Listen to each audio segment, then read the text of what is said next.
사람들은 살다 보면 잘못을 저지르고 감옥에 가는 경우들을 봅니다. 감옥으로 가는 사람들의 절대 변하지 않는 특징은 무엇이냐면 감옥 가는 사람들은 모두 재판을 받고 재판에 의한 심판의 판결로 인해서 감옥에 왔다는 사실입니다. 그 죄가 크고 작음을 떠나서 무조건 심판에 의한 판결로 그 형이 정해집니다.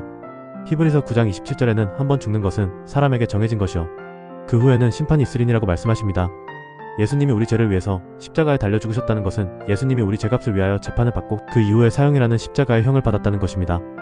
우리가 예수님이 우리 죄를 위하여 재판을 받고 고난을 당하신 것을 잠시 잊고 십자가의 죽음만 이야기하다 보면 우리를 위해서 고난당하신 것은 우리의 생각 속에서 지나가 버리게 됩니다.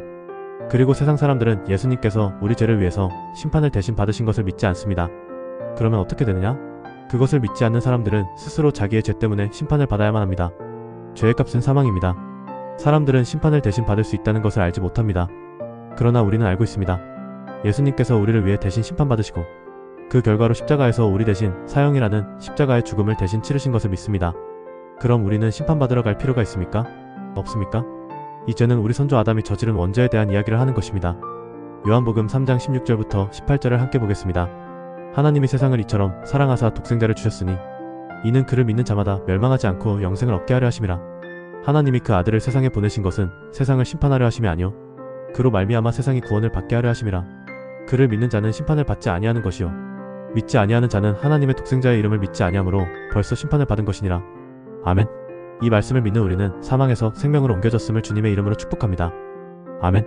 자, 그러면 죄의 값을 치르면 감옥살이를 한 사람들도 출소하게 됩니다. 감옥에서 나와야 하는 것입니다. 감옥에서 나와서 다시 들어가고 싶어도 밖에서 다시 죄를 짓고 심판을 받지 않는 한 감옥에 다시 갈 수가 없습니다. 우리 예수님께서 우리를 위해서 죽음으로 죄값을 치르셨다면 감옥에 계속 계시는 것이 아니라 나오셔야 하는 것입니다. 그래서 예수님은 사흘 만에 부활하셨습니다. 다시 말씀드리자면 로마서 6장 23절에 뭐라고 되어 있습니까? 죄의 값은 사망이다 라고 되어 있습니다. 그렇다면 죄가 없으면 죽습니까? 안 죽습니까? 네, 안 죽습니다.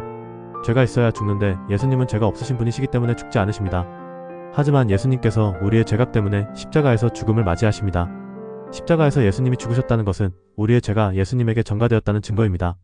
만약에 예수님이 십자가에 달려서 안 죽었다면 그것은 우리의 죄가 예수님께 전가되지 않았다는 뜻입니다. 예수님께서 죽으시고 무덤에 계셨던 것은 여전히 우리의 죄를 지고 계셨다는 뜻입니다. 둘째 날에도 여전히 우리의 죄를 안고 무덤에 계셨던 주님이 셋째 날이 되자 드디어 부활하셨습니다. 부활하셨다는 것은 무엇을 의미합니까? 네, 바로 죄가 없다는 것입니다. 죄가 없어진 예수님은 사망이 예수님을 잡을 수가 없어서 부활하신 것입니다. 예수님의 죄가 없다는 것은 우리의 죄 역시 없어졌다는 것입니다. 바로 예수님께서 대신 죄값을 치르심으로 죄가 사라졌다는 것입니다. 이 사실은 예수님께서 부활하셨기 때문에 우리의 죄가 없다는 것이 증명된 것입니다. 할렐루야. 아기들은 엄마의 뱃속에서 자라고 있을 때는 그곳이 세상인 줄 압니다. 엄마의 탯줄을 통해서 영양을 공급받으며 뱃속에서 잘 놀고 있다가 10달이 되어서 배에서 나오게 되면 아기들은 그 상태를 죽음으로 생각합니다. 숨쉬고 양분을 주었던 탯줄이 끊어지고 양수에서 즐겁게 놀던 환경이 사라지고 밝은 빛들이 가득한 세상을 마주하며 아기들은 사망의 순간이라 착각하고 울음을 터뜨립니다. 하지만 우리는 압니다. 그 순간은 죽음이 아니라 새로운 세상의 시작이라는 것을.